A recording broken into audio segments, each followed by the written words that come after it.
Hello everyone, I am Dr. Prachi Zadhav, endocrinologist from Kolhapur.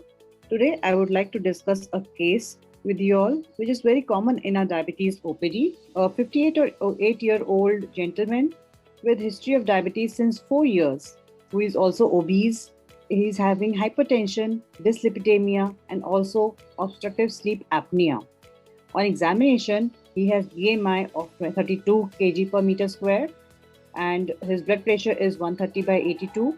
His heart rate is 60 beats per minute.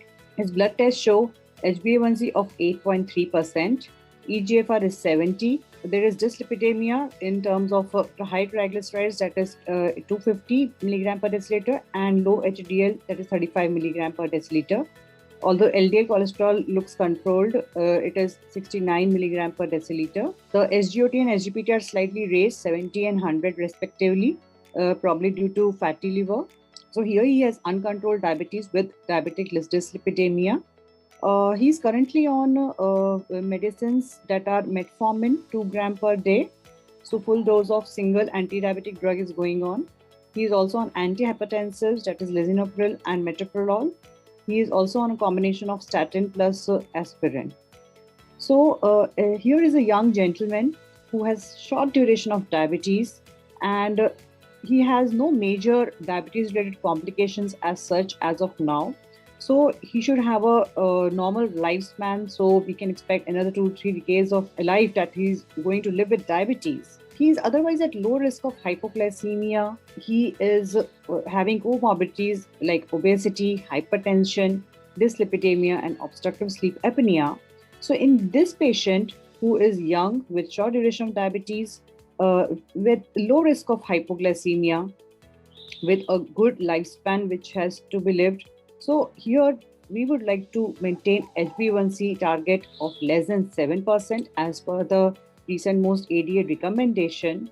So hence we need an efficacious drug to be added on over and above metformin, so that we achieve a good glycemic control. And also we must focus not just on glycemic control, but also our pharmacotherapy should be directed towards achieving additional benefits like weight loss or minimizing the weight gain, at least minimizing the future risk of cardiovascular disease, heart failure, atherosclerotic cardiovascular disease, CKD, and definitely we must look at the cost as well. Our next additional drug which we are going to add should have a low risk of hypoglycemia as well. This individual is ready to start another medication, but he fears that the pill burden might increase and his compliance might become poor.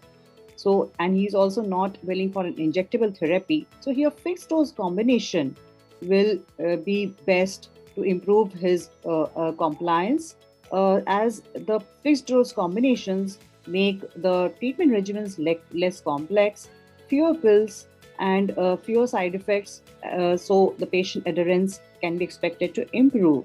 So people with diabetes, they live with multiple comorbidities, among which hypertension and cardiovascular disease are the most common. Monotherapy cannot address these multiple defects, and it's often difficult to maintain the glycemic control over time. And the current diabetes guidelines encourage early adoption of oral combination therapies while simultaneously emphasizing the importance of individualized treatment. So, in this young individual with high risk for future cardiovascular disease with diabetes, the first line treatment should be GLP-1 receptor analog or SGLT2 inhibitor to reduce the future risk of cardiovascular events, cardiovascular death, or CKD progression as well. And these factors should be considered irrespective of baseline HbA1c, and the HbA1c targets can be individualized. So here, the fixed dose combination of empagliflozin and linagliptin should be the best combination to be used. The SGLT inhibitors are the class of drugs which lower the sugar by losing glucose in the urine, and thus leading to energy loss, which leads to good glycemic control, and it has an additional benefit of weight loss as well. It inhibits the SGLT2 receptors in the proximal tubule of the kidney, and it leads to glucosuria. And thus, this glucose lowering effect is insulin independent, and thus it has a very low risk of hypoglycemia, and it can be started at any stage of the disease course. On the other hand, DPP-4 inhibitors, they exert their glucose lowering effect by elevating the incretin hormones and subsequent augmentation of the glucose dependent insulin secretion, and they also inhibit the glucagon release.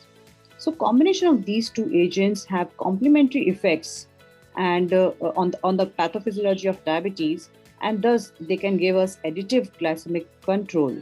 In the studies, they have shown HbA1c reduction as high as 1.8% when used in most of the trials at 6 months, and this good control could be maintained for long duration, and more percentage of patients could achieve HbA1c target of less than 7%. So this combination offers a good strategy to achieve a target HbA1c with least risk of hypoglycemia or weight gain. On the other hand, this combination can give us weight loss, and also it also improves overall blood pressure and dyslipidemia. There is also good evidence of decreasing the future risk of cardiovascular events as per the trial EMPA-REG trial, which has shown that empagliflozin can significantly lower the percentage of patients having cardiovascular events in future and over and above the standard care. In addition, the cardiovascular safety of linagliptin as well has been elucidated in Carmelina and Carolina trials. There are few concerns of genital infections with SGLT2 inhibitors. However, the combination of empagliflozin and linagliptin have reported less incidence of genital infections, perhaps due to better control of blood sugars. So in summary, I would like to say that empagliflozin and linagliptin combination provides a robust HbA1c reduction, and it gives us 2 to 4 times higher odds of patients reaching goal of HbA1c of less than 7% compared to the individual agents. This combination has least risk of hypoglycemia, gives us future cardiovascular protection and renal protection as well. So using a fixed dose combination of empagliflozin and linagliptin can give us good patient compliance and thus a good diabetes control. Thank you.